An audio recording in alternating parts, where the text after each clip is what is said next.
I'm Faraz Javed, and welcome to this Emirates News coronavirus update. Here's the latest. Now, despite the challenges posed by COVID-19 pandemic here and around the world, the UAE successfully launched its first Arab space mission to Mars early this morning from Japan.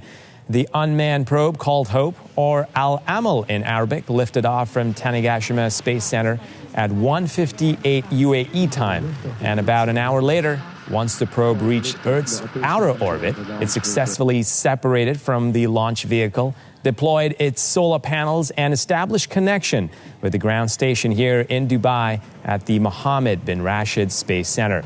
Now, in the next 200 days, Hope will travel at a speeds of up to 121,000 kilometers per hour on its incredible 500 million kilometer journey to the Red Planet.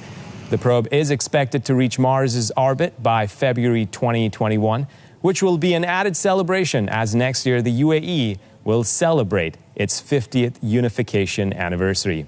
And we'll have more about that and the incredible historical launch later tonight on Emirates News at 7:30 p.m. Now, 90 doctors from Al Jalila Children's Specialty Hospital in Dubai have been granted a 10-year golden residency visa each. The announcement was made today as part of their efforts to enhance the healthcare sector in the UAE. The golden visa, or the 10-year residency visa, was announced last year by the UAE government to honor doctors, scientists, researchers, investors, and entrepreneurs for their contribution towards enhancing the development of their respective sectors in the country. Now, starting next Monday, Etihad Airways will be resuming passenger flights from Abu Dhabi to Shanghai. Officials say the resumption of scheduled services to China is part of a move for airlines to gradually return to more destinations as the world gears up for global economic recovery, which has been impacted by the pandemic. Meanwhile, Etihad passengers traveling to China will be required to show a negative COVID-19 PCR test result, which needs to be taken within 72 hours prior to their departure from Abu Dhabi or from the departure airport if they are transferring from other cities via Abu Dhabi. Meanwhile, here in the UAE, the Ministry of Health and Prevention announced last night 211 new cases of the coronavirus, bringing the total to 56,922. The infections were discovered thanks to 47,000 additional tests that were carried out in recent days. Meanwhile, it's also been announced that the total number of recovered cases has now reached 49,269 after 352 patients made a full recovery. Sadly, one more person died due to the virus, bringing the total number of deaths here to 339. Now, taking a look at global numbers, and there are more than 14.5 million cases of the coronavirus around the world. That's according to Johns Hopkins University, who say over 606,000 people have died from the virus. The U.S. has the highest number of cases at close to 3.8 million and a record number of deaths with over 140,000 fatalities. Brazil is in second place with total cases approaching 2.1 million and its death tally standing at over 79,000.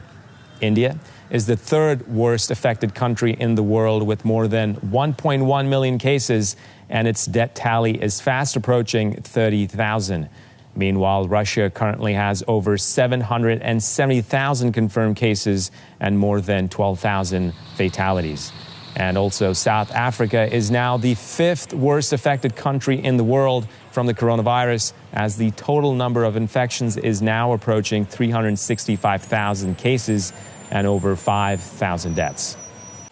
Australia's New South Wales state has banned any form of large-scale gatherings as its neighbour state, Victoria, reported a record daily increase in COVID-19 cases.